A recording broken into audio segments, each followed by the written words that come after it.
صبح کے وقت میں ان کو دیکھا گیا، صبح کے وقت میں انہیں دیکھا گیا کہ وہ اپنے گھروں میں اوندھے پڑے ہوئے ہیں، مر کر اوندھے پڑے ہوئے ہیں۔ الذین کذبوا شعیبا کأن لم یغنوا فیہا، اللہ تعالیٰ فرماتا ہے جنہوں نے شعیب کو جھٹلایا، شعیب کو سچا رسول نہیں مانا، شعیب کو سچا اللہ کا پیغامبر نہیں مانا، ان کا حشر کیا ہوا؟ کأن لم یغنوا فیہا، گویا کہ وہ اپنے گھروں میں پہلے تھے ہی نہیں، ایسے ہو گئے۔ سبحان اللہ۔ الذین کذبوا شعیبا کانوا هم الخاسرین، جنہوں نے شعیب کو جھٹلایا وہی نقصان اٹھانے والے ہوئے۔ وہ کہہ رہے تھے حضرت شعیب علیہ السلام کے ماننے والے نقصان اٹھانے والے ہیں، اللہ فرماتا ہے کہ جنہوں نے شعیب کی تکذیب کی، شعیب کو جھوٹا کہا، سچا اللہ کا پیغمبر نہیں مانا، وہ کیا ہو گئے؟ وہی نقصان اٹھانے والے ہو گئے۔ فَتَوَلَّى عَنْهُمْ وَقَالَ يَا قَوْمِ لَقَدْ أَبْلَغْتُكُمْ رِسَالَاتِ رَبِّي وَنَصَحْتُ لَكُمْ فَكَيْفَ آسَىٰ عَلَىٰ قَوْمٍ كَافِرِينَ۔ جب ان پر سے حضرت شعیب علیہ السلام گزرے، ان کی قوم کے لوگ جو کافر تھے وہ کیا ہو گئے؟ صبح کو دیکھا گیا انہیں، صبح کے وقت میں مر کر پڑے ہیں، کیسے؟ اوندے پڑے ہیں۔ حضرت شعیب علیہ السلام نے جب ان کو دیکھا، قوم کے لوگوں، پوری کی پوری قوم جس نے کفر کیا، سب مرے پڑے، عورتیں بھی، مرد بھی، نوجوان بھی، بوڑھے بھی، سب مرے پڑے ہیں۔ ہر گھر میں جتنے کفار تھے سب مرے پڑے ہیں، اوندے ہو کر، مر کر اوندے پڑے ہیں۔ حضرت شعیب علیہ السلام دیکھ کر فرماتے ہیں، خطاب کرتے ہیں ان سے، بات کرتے ہیں ان سے، مرے ہوئوں سے بات کرتے ہیں۔ کا مطلب کیا ہے؟ مرے ہوئے سنتے ہیں، مردے سنتے ہیں۔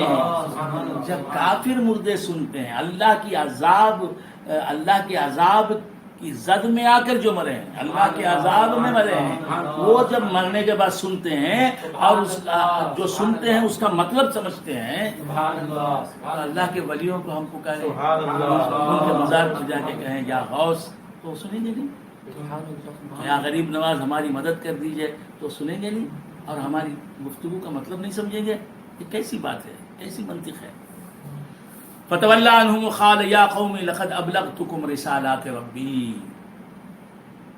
منہ پھیر لیا کس نے؟ حضرت شعیب علیہ السلام نے، اور ان سے کہا یا قوم، اے میری قوم، لقد ابلغتکم رسالات ربی، اے میری قوم، یقیناً میرے رب نے مجھے جو پیغام دیا تھا تمہیں پیش کرنے کے لیے، تمہیں سنانے کے لیے، میں نے وہ تم تک پہنچا دیا۔ جو میسج تھا میرے رب کا وہ میں نے تمہیں سنا دیا، میں نے کنوے کر دیا، وَنَصَحْتُ لَكُمْ، اور میں نے تمہارا بھلا چاہا، تم دنیا میں بھی کامیاب ہو جاؤ، آخرت میں بھی تم جنت میں پہنچ جاؤ، تمہاری بھلائی میں نے چاہی۔ تو رسول بھلائی چاہنے والا ہوتا ہے۔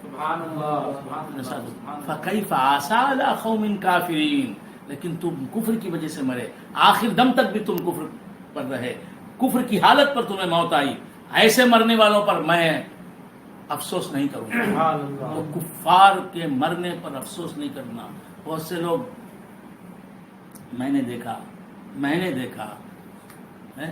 ایک کافر یہاں کا حکمران، تامل ناڈو کا کافر، وہ مر گیا تو مسلمان لوگ سیلم سے آ رہے ہیں اس کی لاش کو دیکھنے کے لیے، اس کی آخری رسومات میں شریک ہونے کے لیے آ کے لوٹ رہے ہیں ہوتے ہوئے، مر گئے نا، ان کا باپ مر گیا ہے، معاذ اللہ، عورتیں مر گئے نا۔ اے مسلمان عورت، اس کافر سے تیرا کیا تعلق ہے؟ کافر کے مرنے پر افسوس نہیں کرنا۔ مسلمان باپ مر گیا تو افسوس کی بات ہے، مسلمان ماں کا انتقال ہو گیا تو افسوس کی بات ہے، رونے کی بات ہے، غم کی بات ہے۔ کافر مرا ہے، مر گیا مردود،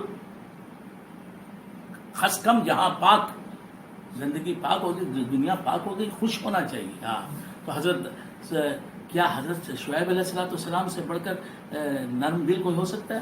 آپ فرماتے ہیں جب تک تم زندہ تھے تمہاری بھلائی چاہی میں نے، اور تمہیں دین حق پیش کیا، صحیح بات بتائی، نصیحت کی تمہاری بھلائی چاہ کر، تم نے مانا نہیں اور مر گئے۔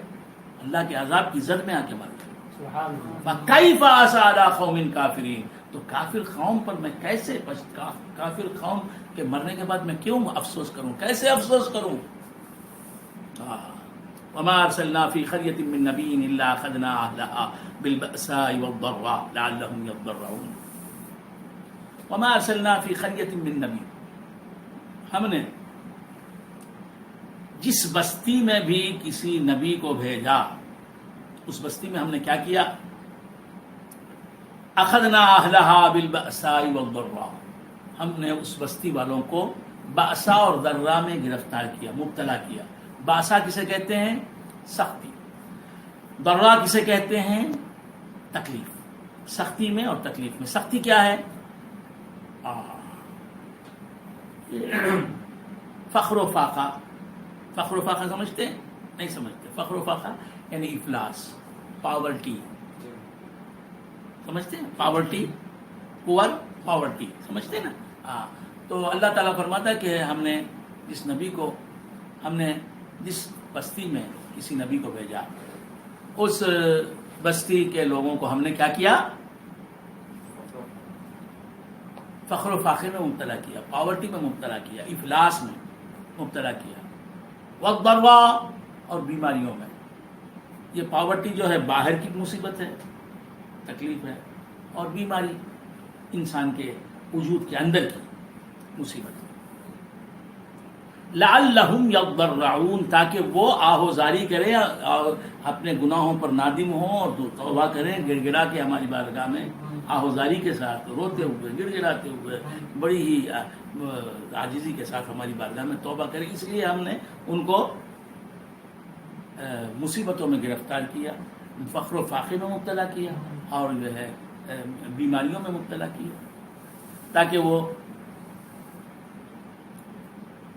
ان پریشانیوں سے نجات پانے کے لیے داخل اسلام ہو جائیں اور داخل توبہ کر لیں اپنے گناہوں سے. ثم بدلنا مکان السیئۃ الحسنہ. پھر ہم نے برائی کی جگہ, دیکھیے اللہ تعالیٰ مصیبت دے کر بھی آزماتا ہے, مصیبت دے کر بھی آزماتا ہے. مصیبت بھی امتحان ہے. اس آیت میں سمجھیے, میں ہمیشہ یہ کہتا رہتا ہوں, مصیبت بھی اللہ کی طرف سے آزمائش ہوتی ہے. یہاں اللہ تبارک و تعالیٰ نے 2 طرح کی آزمائشوں کا ذکر کیا ہے, امتحانوں کا ذکر کیا ہے. کون سا امتحان؟ ایک پاورٹی کا امتحان. پاورٹی تامل میں کیا بولیں گے آپ سمجھ لیتے ہیں, تامل جو بھی بولتے ہیں. فقیری, ہاں, پیسوں کا نہ ہونا. یہ بھی ایک آزمائش ہے اللہ کی طرف سے, یہ بھی مصیبت ہے, آزمائش ہے. اور پھر دوسرا امتحان, دوسری آزمائش کیا ہے؟ بیماری. تو اور اس سے کیا معلوم ہوا؟ جو بیمار ہوتا ہے نا, جو فخر و فاقہ ہوتا ہے, اکثر وہ بیمار نہیں ہوتا, کیونکہ بیماری فخر و فاقہ ہی اس کے لیے آزمائش ہے. لیکن مالدار جو ہوتے ہیں, دولت والے, ان کو بیماری کی آفت میں اللہ تعالیٰ مبتلا کرتا ہے. باہر کیف ان 2 آزمائشوں سے اللہ تبارک و تعالیٰ آزماتا ہے. یہ دونوں آزمائشیں جو ہیں مصیبتیں ہیں, تکلیفیں ہیں, رنج اور غم کی بات ہے. اور اس کے بعد اللہ تبارک و تعالیٰ فرماتا ہے ثم بدلنا مکان السیئۃ الحسنہ. پھر ہم نے بندوں کو آزمانے کے لیے مصیبتوں کی جگہ راحتوں سے انہیں نوازا. اللہ اس طرح بھی نوازتا ہے, اللہ اس طرح بھی آزماتا ہے. اللہ تبارک و تعالیٰ اس طرح بھی آزماتا ہے.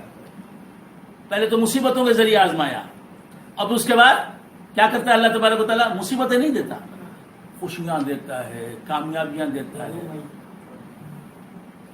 ایسا ہوتا ہے. اب آدمی سمجھتا ہے کہ میں تو اللہ کا محبوب ہوں, اب قدرت مجھ سے راضی ہے, مجھ پر اپنے انعامات و اکرامات کی بارشیں برسا رہی ہے. میں گناہگار ہوتا تو کیا میں ½ کروڑ کی کار خرید سکتا؟ میں تو ½ کروڑ کی کار خرید لی, میں نے ½ کروڑ کی کار کا اونر ہوں. میں اگر گناہگار ہوتا تو وہاں جو ہے